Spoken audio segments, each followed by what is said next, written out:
The living world. Part 1. What is living? When we try to define living, we conventionally look for distinguished characteristics exhibiting by living organism.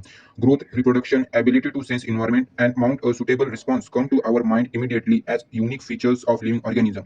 One can add a few more features like metabolism, ability to self-replicate, self-organizing, interact, and emergence to this list. Let us try to understand each of these. All living organisms grow, increase in mass and increase in number of individuals are twin character of growth. A multicellular organism grow by cell division. In plants, this growth by cell division occurs continuously throughout their lifespan. In animals, this growth is seen only up to a certain age. However, cell division occurs in certain tissue to replace lost cell.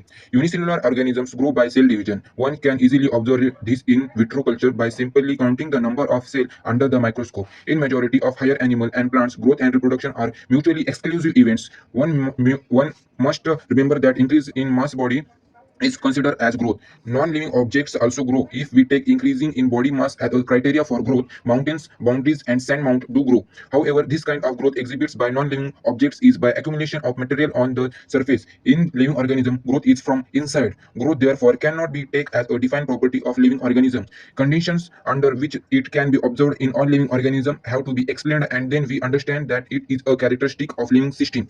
A dead organism does not grow. Reproduction likewise is a characteristic of living organism. In multicellular organism, reproduction refers to the production of progeny possessing features more or less similar to those of parents. Invariably and implicitly, we refer to sexual reproduction. Organisms reproduced by asexual means also fungi multiply and spread easily due to the millions of asexual spores they produce. In lower organisms like yeast and hydra, we observe budding. In planaria, flatworm, we observe two regeneration. That is, a fragmented organism regenerated the lost part of its body and become a new organism. The fungi, the filamentous algae, the protonema of mosses also easily multiply by fragmentation.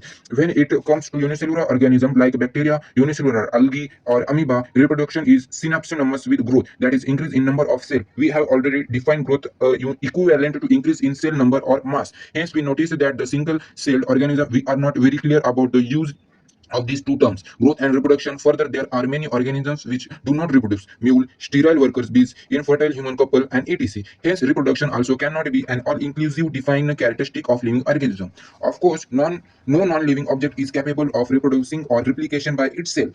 Another characteristic of life is metabolism. All living organisms are made of chemically. These chemicals, small and big, belong to various classes, size, functions, etc., are continuously being made and changed into some of other biomolecules. These conservation are chemically reactions or metabolic reaction. There are thousands of metabolic reactions occurring simultaneously inside all living organisms, be they unicellular or multicellular. All plants, animals, fungi, and microbes exhibits metabolism. The sum total of all the chemical reaction occurring in our body is metabolism. No non-living objects exhibit metabolism. Metabolic reaction can be demonstrated outside the body in cell-free system, and isolated metabolic reactions outside the body of an organism performed in a test tube is neither living nor non-living. Hence, while metabolism is a defined feature of living organism, without exceptions, isolated metabolic reaction in vitro are not living things but surely living reaction.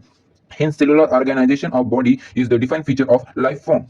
Perhaps the most obvious and technically complicated feature of all living organisms is this ability to sense their surrounding or environment and respond to these environmental stimuli, which could be physically, chemically, or biologically. We sense our environment through our sensory organ. Plants respond to external factors like light, water, temperature, other organism pollutants, etc. And organisms from the prokaryotes to the most complex eukaryotes can sense the response to environment, cause autoperiodic effects, reproductions in seasonal breeders, both plants and animals. All organisms to handle chemically entering their bodies. All organisms therefore are aware of their surrounding. Human being is the only organism who is aware of himself, that is, has self-consciousness. Consciousness therefore become the defined property of living organism.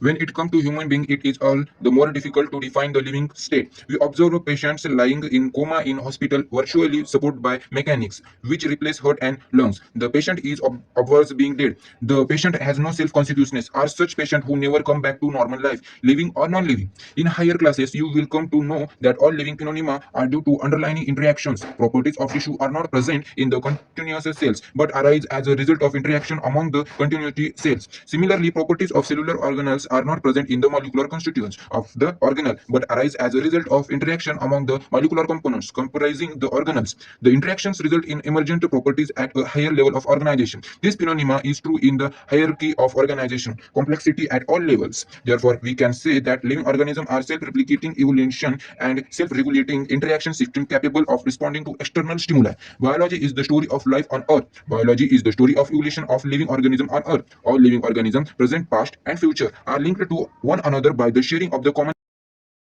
genetic material, but to varying degree.